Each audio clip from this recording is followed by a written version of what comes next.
Amada Iglesia, buenos días. Bueno, nos hemos encomendado al Señor para continuar con nuestro expositivo allí en Primera de Pedro. Quiero que noten nuevamente, hermanos, por favor, los versos 1 y 2 del capítulo 1 de Primera de Pedro.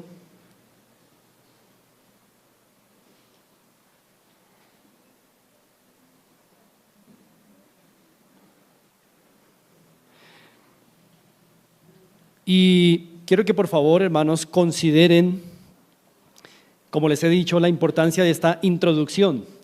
Las introducciones generalmente son lo más difícil de asimilar de una carta. Las pasamos por alto, creemos que no nos dicen nada, pero realmente, hermanos, introducciones como esta nos están poniendo el fundamento de toda la epístola. Por eso nos estamos tomando el tiempo de considerarla poco a poco, para después poder avanzar más rápidamente en el resto de la epístola. Y mis hermanos, quiero que consideren allí rápidamente en el verso 1 que hay un dato, una información que Pedro tiene que decir de sus lectores. Primero, que son expatriados de la dispersión, y no hemos entrado, hermanos, en ese análisis. Pero lo segundo, en el verso 2, es que les dice que son elegidos. Y es en ese punto, hermanos, que nos hemos detenido para considerar cosas muy interesantes, muy importantes, relevantes para estos hermanos y para la iglesia de Fontibón en esta mañana. Quisiera, hermanos, que por un momento fuéramos nuevamente al Salmo 73 que se consideró esta mañana. Al iniciar, Salmo 73.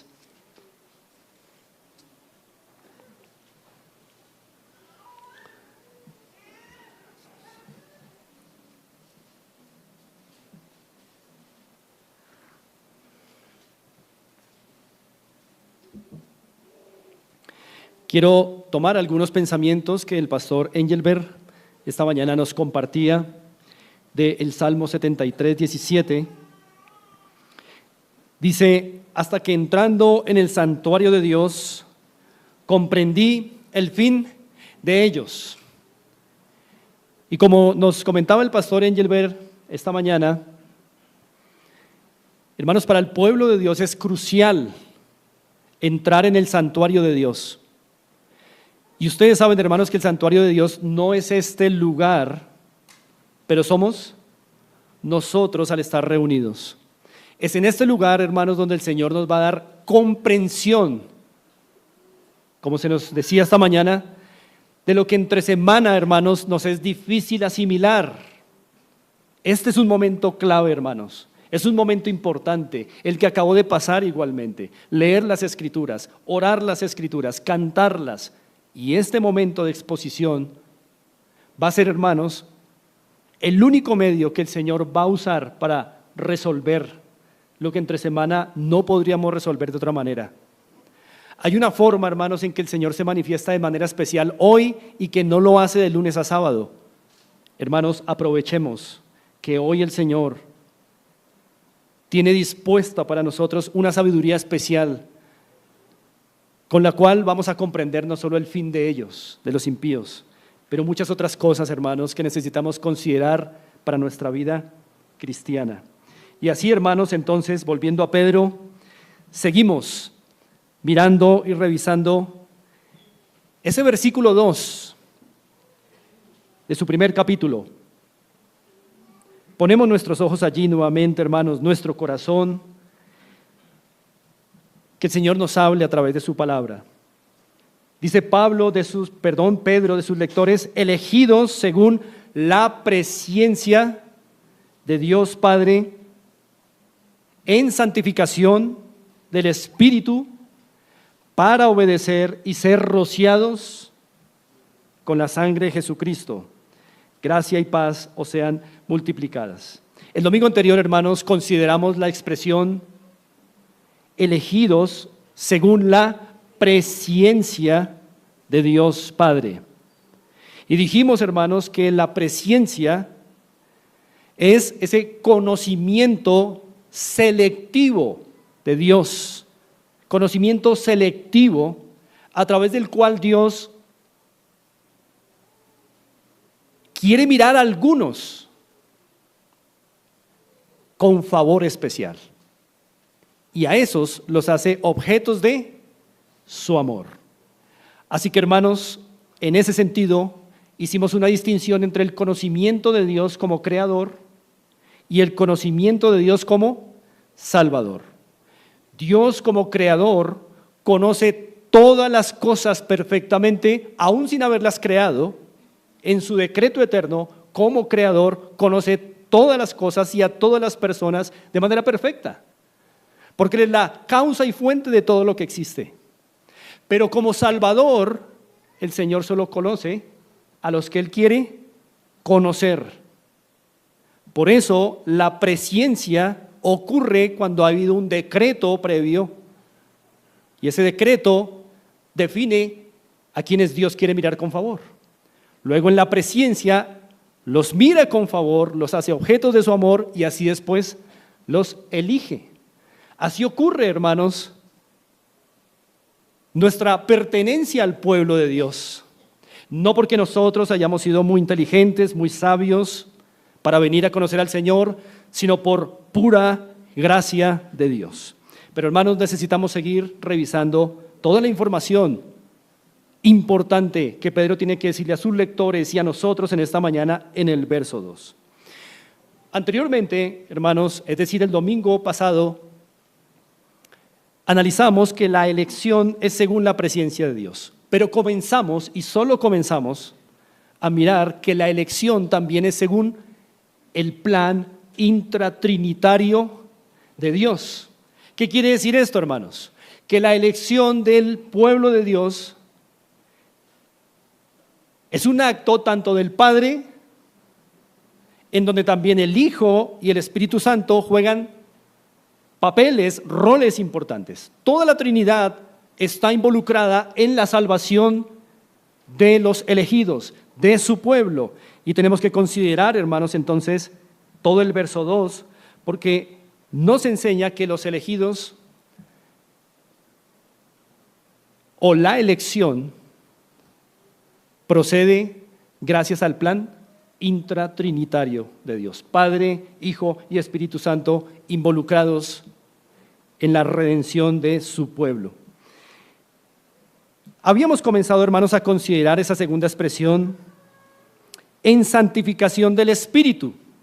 Vamos, hermanos, a poner nuestros ojos ahí nuevamente y vamos a desarrollar esta idea. Pero no quiero que perdamos de vista algo, hermanos, y es que la razón por la cual Pedro está dando esta información doctrinal tan crucial es porque sus lectores, recordemos, hermanos, están atravesando una serie de desafíos, de sufrimientos, de dificultades. Y mis hermanos, Pedro quiere que sus lectores sufrientes y afligidos, antes de proceder a hacer algo ante sus sufrimientos, ¿qué quiere que entiendan primero? ¿Quiénes son? No qué deben hacer frente al sufrimiento. Esto es importante. Pedro lo va a desarrollar más adelante. Pero lo primero que Pedro quiere que sus lectores sepan frente a la aflicción, frente al sufrimiento, es quiénes son ellos, y al resolver esa pregunta, resuelven quién es el Dios que tienen. Ese es el final. Y en el análisis final es el punto central. ¿Quién es el Dios que tengo en el sufrimiento? ¿Quién es el Dios que tengo en la aflicción? Por eso, hermanos, es muy importante, antes de definir qué hacer en medio de un sufrimiento o de una situación difícil, tratar de resolver quiénes somos, y al resolverlo estaremos resolviendo otra gran pregunta: ¿quién es Dios? Pedro quiere que ellos se calmen en medio de sus sufrimientos. Están abrumados. Que piensen por un instante quiénes son, y son elegidos. Y eso, hermanos, trae mucho consuelo, como consideramos anteriormente, en el momento de aflicción. Yo sé, hermanos, que para nosotros es una lucha, porque nosotros, como decíamos, somos obsesivamente pragmáticos. En momentos de dificultad, ¿qué quisiéramos? Un plan de 10 puntos para salir de la aflicción. Dios no procede así. Dios dijo: estad quietos y ved quién es Jehová. El primer llamado en momentos de aflicción de Dios a su pueblo es: quédense quietos, reflexionen. No es una quietud de no hacer nada, es una quietud de piensen, consideren quién soy yo, quiénes son ustedes, pueblo mío, y después hagan. Mis hermanos, cuando uno empieza a considerar en momentos difíciles, de presión para el alma, en momentos desafiantes, quién es uno, uno empieza a experimentar calma para pensar mejor qué hacer. Y generalmente lo primero que uno deduce que hay que hacer es orar, antes que salir corriendo, a acudir a esos pequeños dioses que están incrustados en nuestro corazón, ¿no? Por eso Pedro quiere decirles a ellos: amados hermanos, ustedes son elegidos. Por favor, ténganlo en cuenta, son elegidos. Ningún sufrimiento los va a separar del amor de Dios. Ningún sufrimiento puede contra la elección. Por favor, aprueben, resistan, vayan hasta el final. Ustedes son elegidos. Eso es consolador desde la perspectiva de Pedro.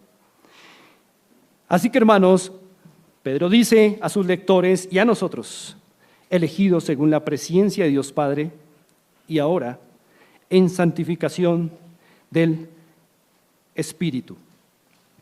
Mis hermanos, con esta expresión se entiende que la obediencia es imposible sin la obra del Espíritu Santo. Por eso dice: en santificación del Espíritu. Si solamente el Padre elige en su presciencia y no más, la redención no es posible. La Biblia nos dice que luego de haber un decreto eterno de elección, también en la historia del ser humano tiene que haber una operación del Espíritu, que aquí se llama la santificación, para que el elegido pueda, ¿qué, hermanos? Obedecer. Santificación para obedecer. Ahora, hermanos, generalmente la santificación, ¿cómo se define? Generalmente la santificación la definimos en teología como esa obra progresiva del creyente, en la cual el Espíritu Santo, por su poder, va conformando a ese elegido a la imagen de Cristo Jesús, progresivamente. Generalmente esta es la definición de santificación y es correcta. A eso le llamamos la santificación progresiva. Pero, mis amados hermanos, es esa la santificación que Pedro tiene en mente aquí. No, mis hermanos. Algunas veces la palabra santificación en la Biblia es una obra particular como la que acabo de definir. El Espíritu Santo llevando a un creyente a ser más conformado a la imagen de Cristo. Pero en este caso, y en algunos versículos de la Biblia, la palabra santificación es más amplia, no tan particular, y se refiere, hermanos, a el momento en que el Espíritu comienza por primera vez a trabajar en una persona. Y eso es contado en algunos textos como un apartamiento, una santificación. Es decir, desde el primer momento en que el Espíritu Santo comienza a trabajar en una persona elegida desde antes de la fundación del mundo, eso en algunos pasajes ya se considera como santificación. Es un tipo de santificación más extensa, más general, que comprende toda la obra que el Espíritu Santo comienza a hacer en una persona. Y pregunto, hermanos, ¿cuál es la primera obra que el Espíritu Santo comienza a hacer en un elegido de Dios en el tiempo? La regeneración o el nuevo nacimiento es el primer acto santificante en este sentido amplio, porque desde ese momento, ¿qué ocurre con el elegido? En el momento del nuevo nacimiento, el elegido empieza a experimentar cosas que nunca antes había experimentado.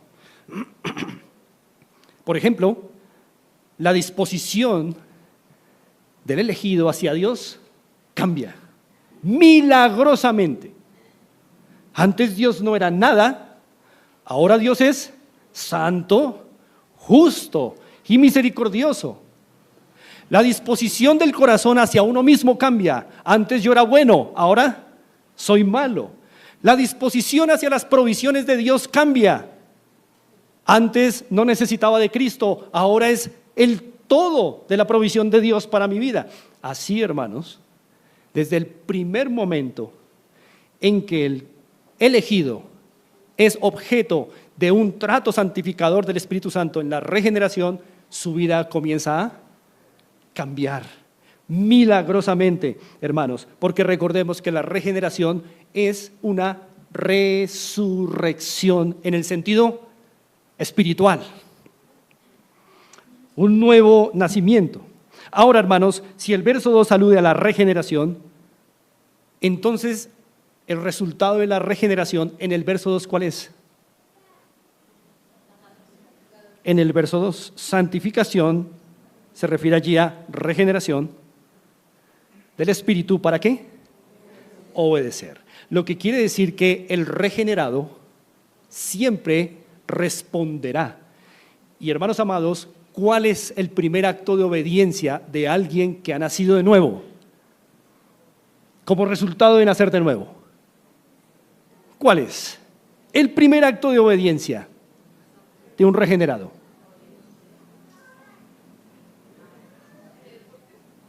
Creer y arrepentirse de sus pecados. Creer en Cristo y arrepentirse de sus pecados. Creer en la verdad y arrepentirse de sus pecados. Es el primer acto de obediencia resultante de la regeneración. Yo sé, hermanos, que tal vez ustedes han escuchado en muchos casos que algunos enseñan que primero se debe creer y arrepentirse para después nacer de nuevo. Pues mis amados hermanos, el bebé no llora y después nace. El bebé nace y después da señales de que ahora está en un nuevo estado, llora después de nacer. Por eso, magnífica la ilustración que el Señor Jesús usó con Nicodemo en Juan capítulo 3. Primero naces de nuevo, después entras al reino. El nuevo nacimiento es el que provoca la obediencia del creyente. Y mis hermanos, Pedro tiene en mente aquí esto. Para sus lectores, les está diciendo, ustedes fueron elegidos y en el tiempo el Espíritu Santo los hizo nacer de nuevo. Por eso ustedes creyeron, por eso ustedes se arrepintieron de sus pecados. Y hermanos, ¿saben qué efecto está produciendo eso en el corazón de esos sufrientes? Ellos vuelven a recordar cómo se obró su salvación. Y eso, hermanos, en tiempos de aflicción es muy consolador. Porque el sufrimiento tiene esa capacidad de paralizar, dijimos, ¿cierto?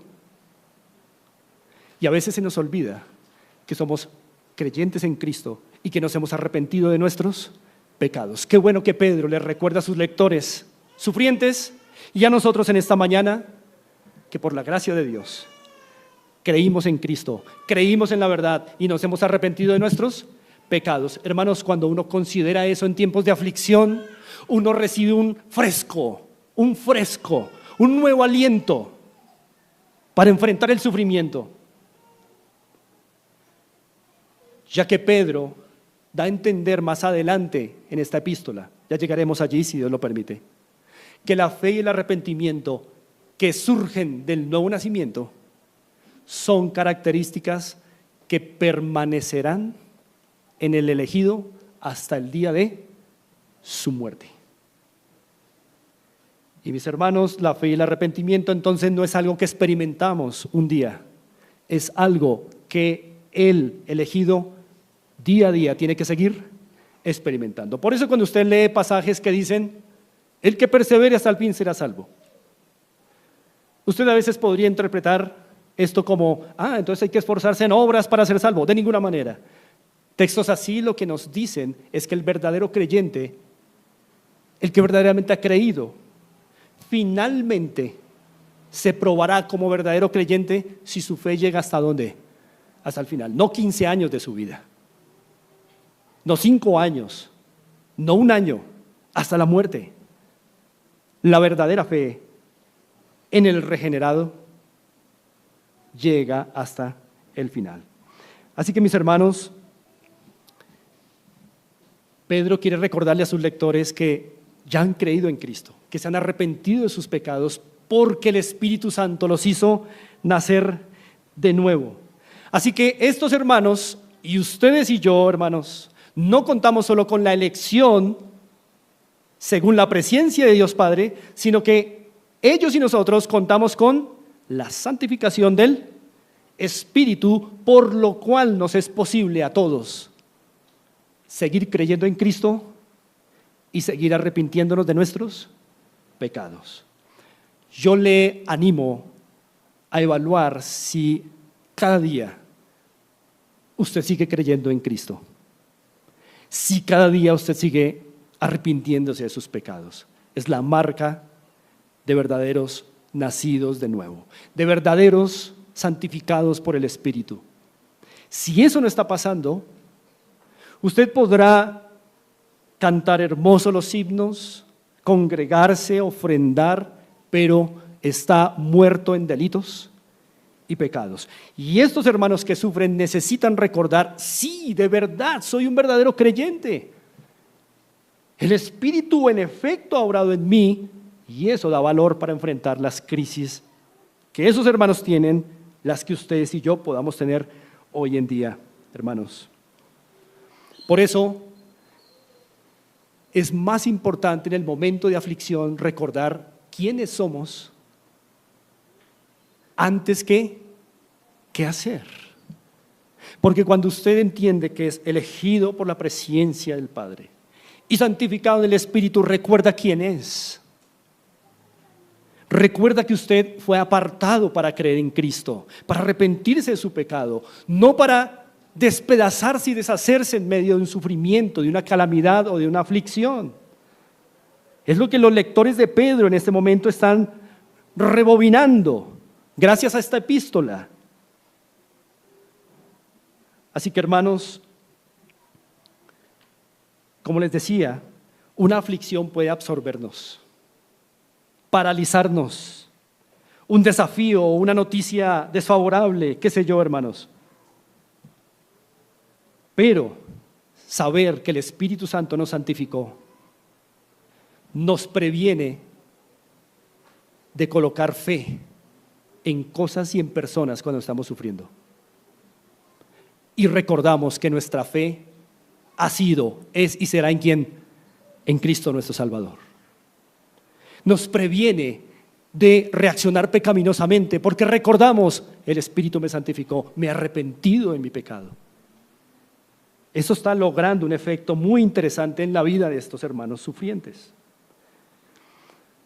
Muchas veces, hermanos, en tiempos de aflicción, los creyentes, aún nosotros, podemos reaccionar con venganza, con amargura, con ira, con blasfemias al Señor, con pelea, con contienda, y eso es porque olvidamos que el Espíritu Santo nos santificó y que nos arrepentimos, por tanto, de nuestro pecado. Lo olvidamos, hermanos. Los sufrimientos tienen esa capacidad de paralizarnos, de nublarnos el juicio. Por eso Pedro insiste en esta introducción tan doctrinal. Es doctrina lo que en ese momento necesitamos, hermanos. No cómo me siento, ni el apapacho de Dios, porque necesitamos en ese momento recordar la verdad, la doctrina sólida, elegidos, santificados. Miren ustedes, por ejemplo, un caso aquí mismo en el capítulo 2, versículo 18.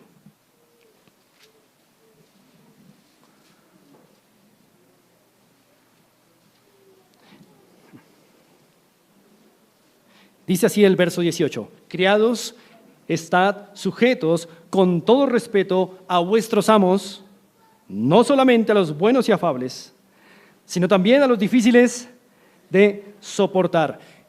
Pedro entiende que hay hermanos en Asia Menor, algunos de los cuales están sufriendo porque tienen amos insoportables. ¿A ustedes les pasa eso? ¿Nos puede pasar? Claro que sí, hermanos. Pero Pedro ya les dijo, ustedes son elegidos, santificados por el Espíritu. Así que cuando un creyente que sufre bajo la tiranía de un hombre en este mundo, en vez de primero salir corriendo, ¿qué tiene que hacer? Calmarse. Yo soy un elegido. Fui santificado por el Espíritu. Soy apartado por la obra de Él. Tengo fe en Jesucristo. Me he arrepentido de mis pecados. ¿Cómo reacciono ante un jefe así? Sujétense con todo respeto. Saben, hermanos, que una salida de estas solamente es posible cuando alguien ha considerado, soy elegido. Soy elegido. Esto está dentro del plan del Señor. Necesito un jefe así. Pero usted nunca llegará a esa conclusión si lo primero que piensa en un momento de aflicción es, ¿qué hacer? Salgo corriendo, me voy, cambio de trabajo, etcétera. No, cálmese, es lo que está diciendo el Señor a través de Pedro. Ustedes son elegidos. Este sufrimiento está dentro del plan eterno de Dios. Fueron elegidos para su gloria. Todo lo que les ocurre está en el plan del Señor. Ustedes son santificados por el Espíritu, pueden reaccionar cristianamente porque creen en Cristo, se arrepintieron de sus pecados, están capacitados por el Espíritu para ser diferentes, fueron apartados, no pueden ser como los demás empleados. Eso es todo lo que está implicado en este ejemplo. Así que cuando un creyente tiene poca paciencia, una actitud contenciosa con los demás, es claro que le falta recordar lo que es en Cristo. Y nos falta recordarlo, hermanos. Miren 1 Pedro 3:9.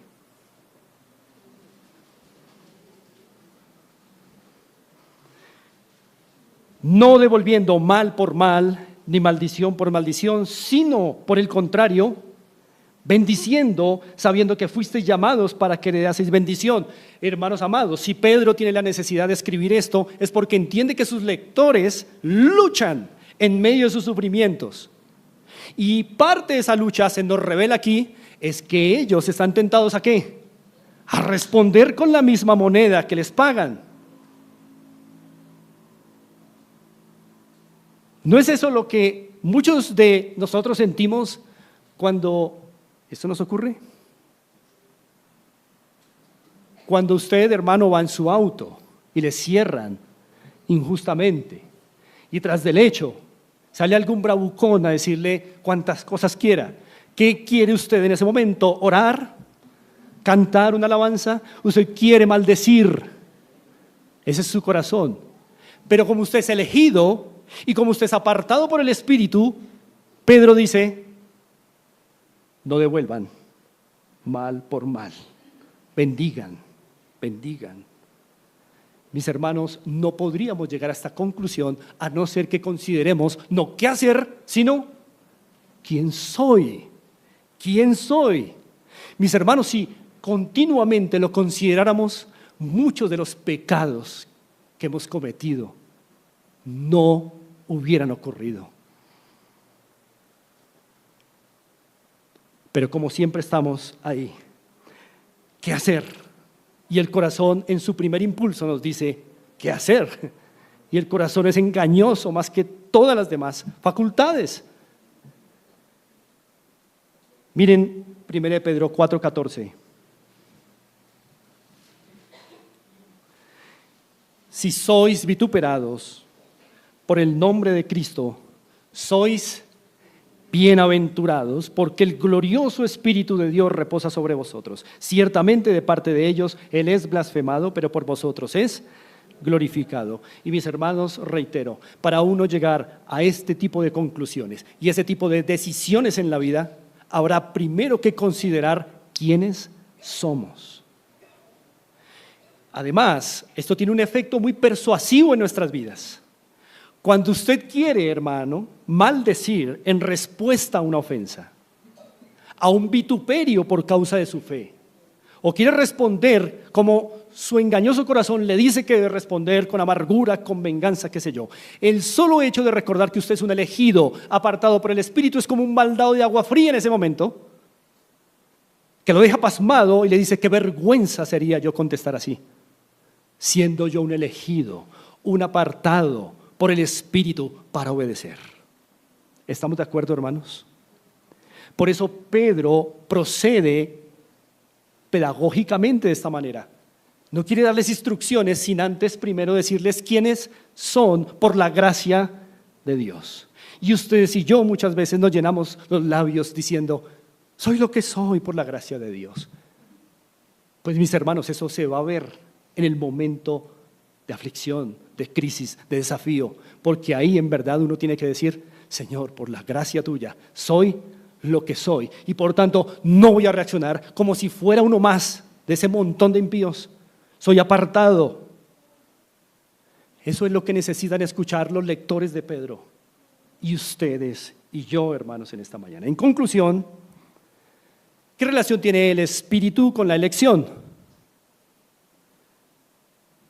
El Espíritu se encarga de apartar a los elegidos para que estos puedan obedecer al Evangelio y permanecer obedientes toda su vida. Sin esta obra del Espíritu sería imposible, hermanos, obedecer al Señor. Así que todo es por gracia, gracia soberana, gracia amorosa de Dios. Ahora, volviendo al capítulo 1, verso 2, no solo son elegidos según la presencia de Dios Padre, no solo gozan de santificación del Espíritu para obedecer, sino que han sido rociados con la sangre de Jesucristo. Y aquí entra, hermanos, la obra de Cristo en relación con la elección en la vida del pueblo de Dios. Ya consideramos la obra del Padre, elegido según su presencia. Consideramos la obra del Espíritu respecto a la elección, santificar a los elegidos para que obedezcan. Pero ahora está la obra personal de Cristo relacionada con la elección. Generalmente, hermanos, cuando hablamos de la redención, siempre procedemos en este orden. En el plan de redención, primero el Padre planeó la redención, ¿verdad? Luego el Hijo, en la historia, vino y cumplió los términos para lograr esa redención. Y tercero, el Espíritu Santo, en el tiempo, aplica los beneficios redentores a la vida de los escogidos. El Padre planea la redención de los elegidos, planeando quiénes serán también esos elegidos. El Hijo viene y cumple los términos de redención para esos elegidos, y luego el Espíritu aplica los beneficios de esa redención a los elegidos. Y lo que acabo de hacer, hermanos, es cómo naturalmente procedemos en el tema de la redención. Primero el Padre, luego el Hijo y después el Espíritu Santo. Pero ustedes ven que Pedro primero puso la obra del Padre, después la del Espíritu y por último la del Hijo. ¿Por qué ese orden, hermanos, en Pedro? La razón es que el aspecto de la sangre de Cristo que Pedro quiere enfatizar a sus lectores no es la derramada hace algo más de 2000 años, sino la rociada. Son dos aspectos diferentes. Uno es la sangre derramada hace 2000 años. En ese sentido, la obra de Cristo es anterior, por lo menos para nosotros, a la del Espíritu, ¿correcto? Pero Pedro no quiere enfatizar tanto, lo sugiere, pero no lo enfatiza, el aspecto de la sangre de Cristo derramada hace 2000 años. El aspecto que Pedro quiere enfatizar es la sangre que fue rociada. Y la sangre rociada es rociada en el momento en que el Espíritu empieza a operar en su vida y en la mía. Una cosa es la sangre derramada de Cristo, otra cosa es la sangre rociada de Jesucristo. La sangre derramada hace más de 2000 años, la sangre rociada ¿cuándo? Ese día de nuestra salvación, ¿correcto? Sangre rociada. En ese sentido, ¿qué es primero? Y por eso el orden está así. Primero es la elección del Padre, después es la regeneración del Espíritu y después de la fe en Cristo, rociamiento de sangre. Por eso, ese orden. ¿Me estoy comunicando, hermanos? Muy bien. Aclarado eso, entonces, hermanos, hoy nosotros, el pueblo de Dios, somos rociados con la sangre de Cristo de manera figurativa, por supuesto. Pero Cristo derramó su sangre de manera literal. Hoy la sangre con la que somos rociados es figurativa. A los ojos del Señor estamos salpicados de la sangre de Cristo. Sin embargo, no nos vemos así. Es figurativo. Pero Cristo sí tuvo que entregar y derramar su vida hasta la muerte, lo que implica su sangre literalmente derramada. Ahora, hermanos, un dato importante en el Antiguo Testamento es que estas dos cosas que les estoy explicando también ocurrían. Una cosa era el momento en el que en el establecimiento de un pacto se derramaba la sangre del cordero, y otro momento diferente era coger esa sangre y rociarla. Son dos actos diferentes. El primero, la sangre derramada del cordero, estableció el pacto del Sinaí. En el pacto del Sinaí, los corderos fueron inmolados, su sangre fue derramada y eso estableció el pacto. Ahí se estableció el pacto, pero todavía no había gente dentro del pacto. Hasta que no se cogió esa sangre y se roció en señal de ahora, a ustedes los que les cayó la sangre, ahora son partícipes de este pacto. Entonces, hermanos, con la sangre derramada de los corderos en el Antiguo Testamento se establecía el pacto como el pacto sinaítico, pero con el rociamiento de la sangre se incorporaba a los hombres al pacto. Esto es muy importante porque Pedro está tomando estas imágenes del Antiguo Testamento y las está aplicando ¿a quiénes? A la iglesia.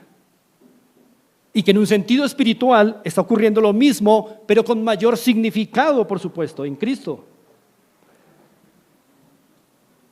Sabemos, hermanos, que en el Antiguo Testamento hubo 3 casos en los que hombres eran rociados con sangre. 3 casos. Habían más rociamientos con sangre, pero hombres siendo rociados con sangre solo en 3 ocasiones, hermanos. En la primera, cuando se estableció el pacto del Sinaí. En esa primera ocasión, la sangre rociada sirvió para incorporar a esos israelitas al pacto del Sinaí. Ahora entraron en una relación especial con Dios. Segundo, cuando los sacerdotes que representarían al pueblo se consagraban ante el pueblo, se les rociaba sangre y se les ponía también en sus orejas y en sus dedos. Tercero, cuando un leproso era sanado, se le rociaba con sangre. ¿Cuál de las 3 imágenes tiene en mente Pedro para decirnos a la iglesia de entonces y la de ahora, ustedes fueron rociados con sangre? La del pacto del Sinaí, la de la consagración sacerdotal, la de la limpieza de los leprosos. Hermanos amados, las 3. La epístola nos da pistas de que son las 3, mis hermanos. Miren ustedes, por ejemplo, el capítulo 2, verso 9.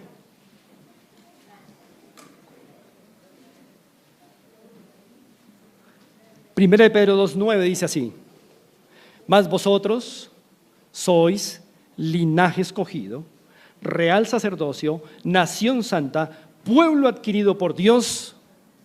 Hermanos, esto es un lenguaje pactual, no lo olviden.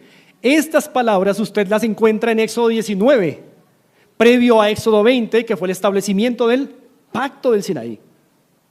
Y ahora nos pertenecen a nosotros, la iglesia del nuevo pacto. Entonces, ese lenguaje que continúa, para que anunciéis las virtudes de aquel que os llamó de las tinieblas a su luz admirable, implica que Pedro tiene en mente que somos un pueblo rociado con sangre porque nos hemos involucrado por la gracia de Dios. El Señor nos ha incorporado en el nuevo pacto. Entonces, rociados por la sangre primero implica que somos un pueblo dentro de un pacto. ¿Cómo eso ayuda, hermanos que están sufriendo? No nos desprendamos de eso. No nos desprendamos de esa idea. Pero miren también 2:5. Vosotros también como piedras vivas, sed edificados como casa espiritual. ¿Y qué? Sacerdocio santo. Entonces, ¿cuál idea de rociamiento en el Antiguo Testamento está implicada aquí? Cuando se consagraban los sacerdotes, dice que todos en el nuevo pacto somos ahora sacerdotes. ¿Para qué? Dice el verso 5. Para ofrecer sacrificios espirituales aceptables a Dios por medio de Jesucristo. Lo estamos haciendo en este preciso instante. Estamos ofreciendo a Dios sacrificio espiritual. Al yo exponer y ustedes al oír. Esto es todo un sacrificio de adoración. ¿Por qué? Porque fuimos rociados. Porque somos sacerdocio santo, hermanos. ¿Y qué de la lepra? Miren ustedes, por favor, capítulo 1, versos 18 y 19. Sabiendo que fuisteis rescatados de vuestra vana manera de vivir, la cual recibiste de vuestros padres, no con cosas corruptibles, como oro o plata, sino con la sangre preciosa de Cristo, como de un cordero sin mancha y sin contaminación. Fuimos rescatados de vuestra corrupta manera de vivir. La lepra en la Biblia es símbolo del pecado y la corrupción. Hermanos, no somos leprosos por la gracia de Dios, porque se roció sangre de Cristo en nosotros. Mis amados, la sangre de Cristo logró 3 cosas para nosotros y fuimos rociados con ella. Nos introdujo en un nuevo pacto. Nos hizo sacerdotes y nos ha presentado públicamente como limpios de entre los leprosos. Salimos del campamento y entramos limpios. ¿Cómo ayuda eso a cristianos que están sufriendo, hermanos? ¿Cómo le ayuda a usted esto en su hora de aflicción ahora? ¿Cómo esto puede ser de consuelo y ayuda para usted? Tiene que serlo, porque si no Pedro estaría equivocado. Y más que Pedro, el Espíritu Santo. Pero si el Espíritu Santo inspiró a Pedro para decirle estas cosas a hermanos que estaban de verdad pasando por cosas muy difíciles, es porque esto es consolador, hermanos. Tiene que ser consolador. No puede ser el dinero y la anulación de la circunstancia difícil lo que traiga consuelo a nuestras vidas.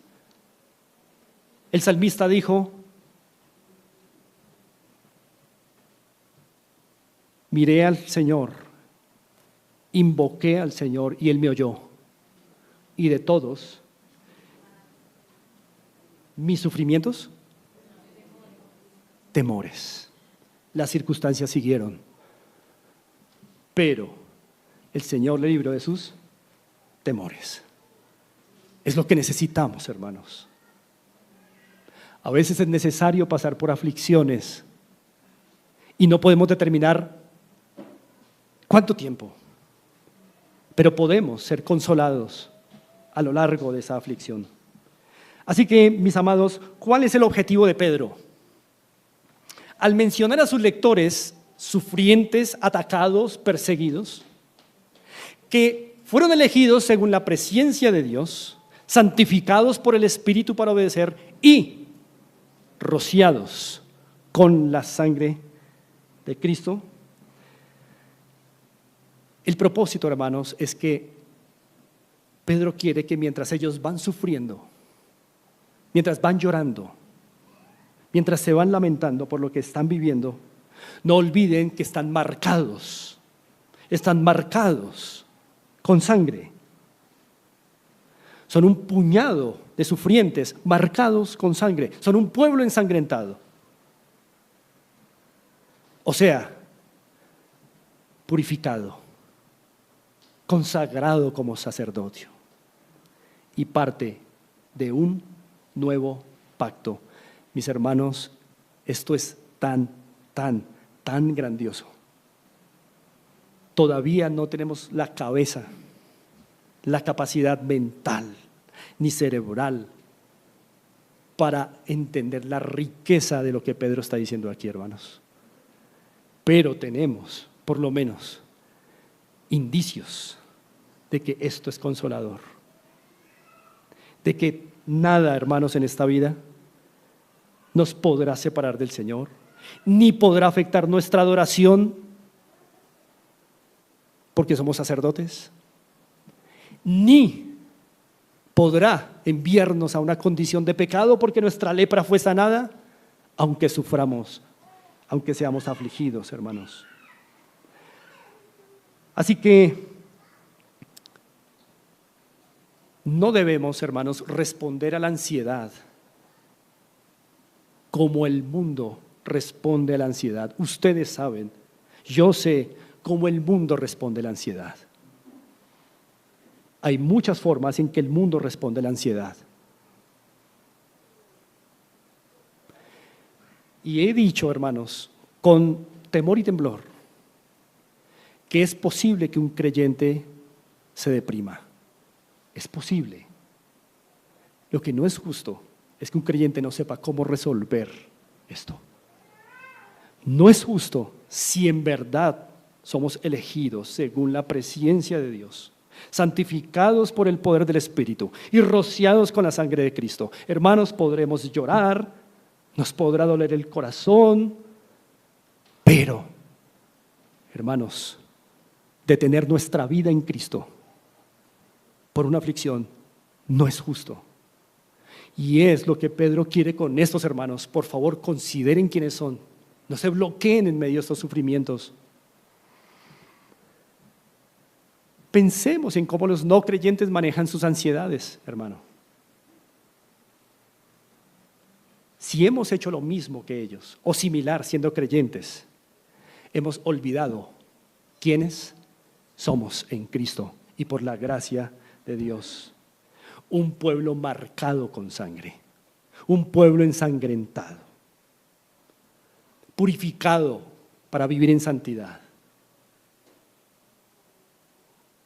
rociado para ser sacerdotes y adorar continuamente al Señor sin interrupción. Parte de un nuevo pacto. No hacemos parte de los impíos.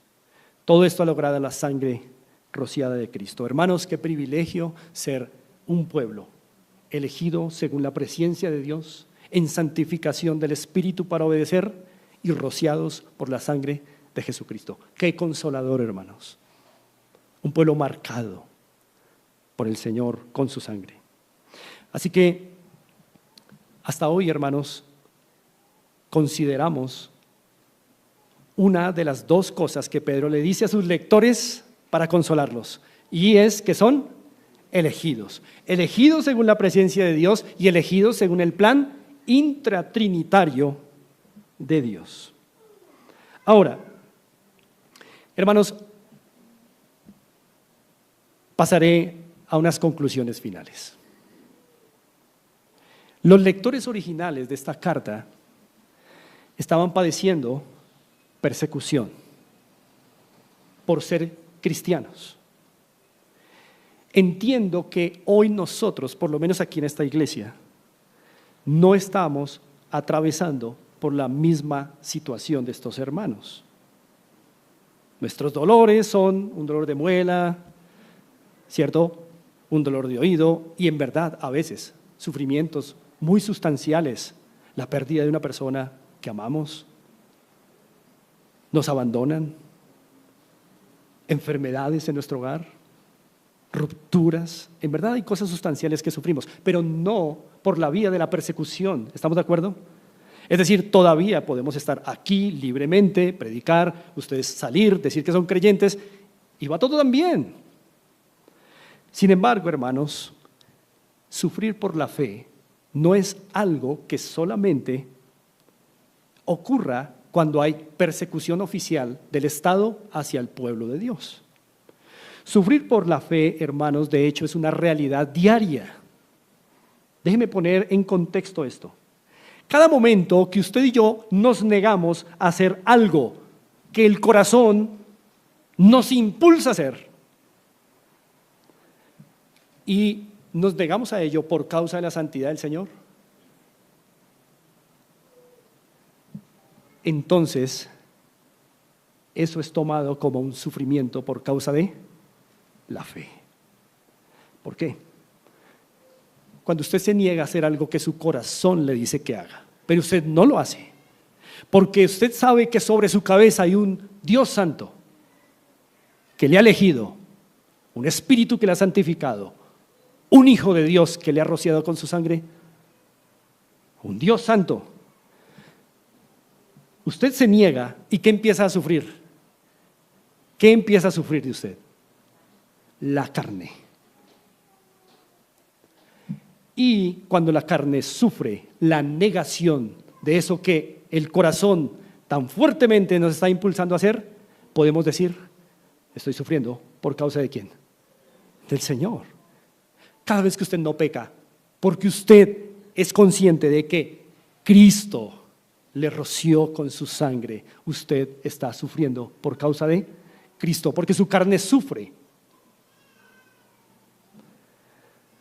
Cuando nos negamos a hacer algo que amamos, cuando usted y yo nos negamos a hacer algo que amamos, pero que sabemos que eso que amamos nos aleja del Señor, hiere nuestra conciencia, y solo por el hecho de que hiere nuestra conciencia delante de nuestro Señor, decimos no, aunque lo ame, eso es un sufrimiento por causa de ¿quién? De Cristo. Cada vez que usted y yo renunciamos a pensar, a hablar, a caminar, a hacer lo que sea, porque sabemos que vamos a ofender al Señor y no lo hacemos, no pensamos, no hablamos, no miramos, no vamos allá, eso es un sufrimiento por causa de Cristo Jesús.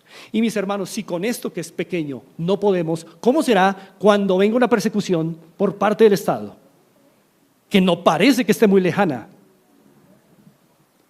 Si no podemos con las pequeñas tentaciones del día a día, ¿cómo vamos a creer que vamos a no negar a Cristo cuando la vida de alguno de nosotros o de nuestros hijos o cónyuges esté en peligro por causa de Cristo? O la privación de nuestra libertad, que no se ve muy lejos.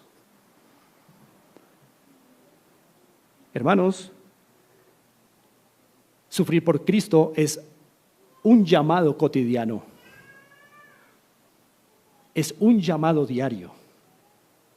Y aunque no nos esté persiguiendo el Estado, nuestra carne nos persigue, el enemigo nos persigue, el mundo nos persigue, en formas en que podrían ser tan abrumadoras que necesitamos recordar que somos elegidos, santificados y rociados para vencer, hermanos. Así que lo que nos va a ayudar a mantenernos, hermanos, sufriendo por causa de Cristo es recordar quiénes somos. Y en el momento que lo recordamos, resolvemos la pregunta, ¿quién es el Dios que yo tengo? Padre, Hijo, Espíritu Santo. Así que mis hermanos, unas preguntas. Noten que el versículo 2 termina: gracia y paz, ¿qué? Multiplicadas a vosotros. Gracia y paz multiplicadas a vosotros. ¿Para qué, hermanos? ¿Para qué Pablo acaba de explicarles cómo la gracia de Dios operó en ellos, para que tengan paz, por eso gracia y paz, para que Pedro quiere que sus lectores consideren la gracia de Dios que les ha llevado a la paz con Dios. ¿Cuál es el objetivo, hermanos? Y yo pregunto, mis amados, y quiero que ustedes se pregunten conmigo, ese admirable plan de redención intratrinitario, ese ser elegidos según la presencia del Padre, ¿se puso en marcha para hacer de nosotros cristianos de domingo? Pregunto yo, ¿tanto despliegue para asistir los domingos al culto? ¿Tanta doctrina? Elegidos según la presencia del Padre, santificados por el Espíritu para obedecer, rociados por la sangre de Jesucristo. Todo ese despliegue doctrinal para ser cristianos de domingo, hermanos. ¿Ustedes creen, hermanos, que la Trinidad se involucró en su redención, en su salvación, en la mía, para que seamos buenos profesionales, ganemos buenos salarios y tengamos esto y aquello? Mis hermanos, no está mal tener cosas en este mundo. No está mal ser un profesional. No está mal ganar un buen salario, si el Señor lo quiere así.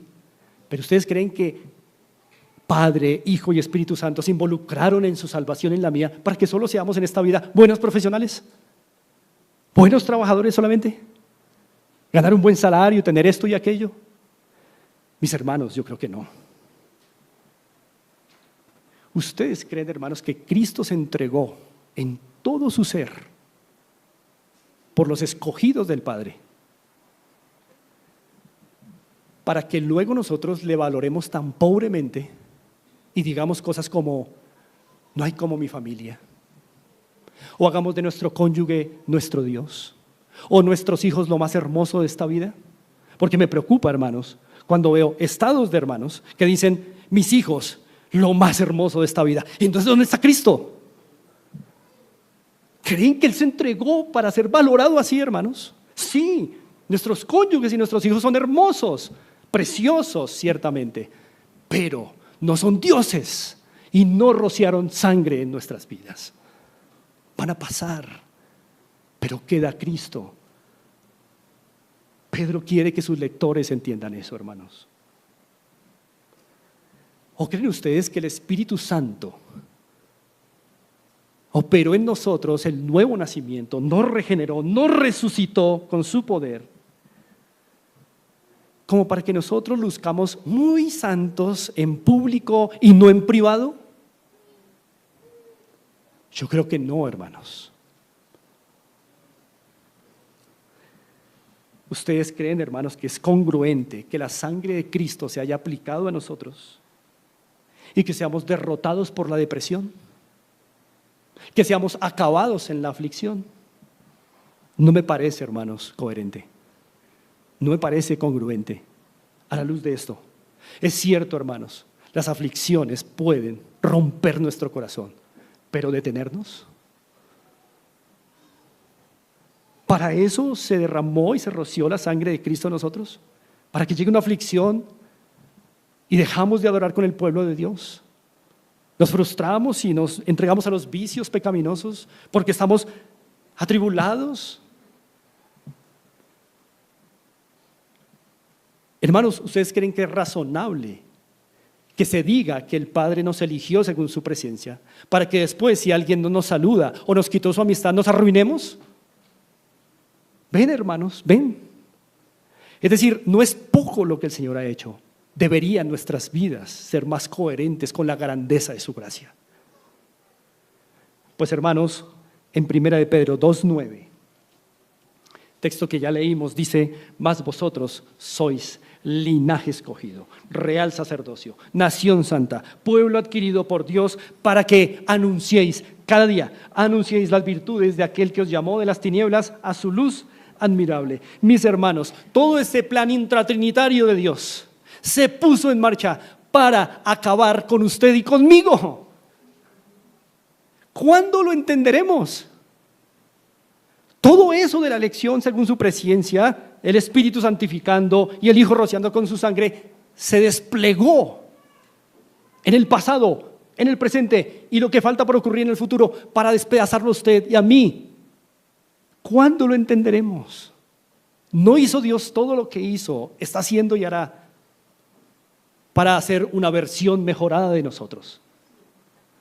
Todo lo hizo para despedazarnos, para que no seamos Andrés, ni ustedes, sino para que nuestras vidas reflejen cada día sus virtudes. Y ustedes saben que el único virtuoso es Cristo.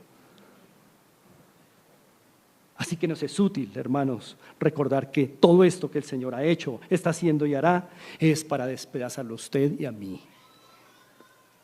Él quiere acabarnos para que surja una vida digna de vivirse,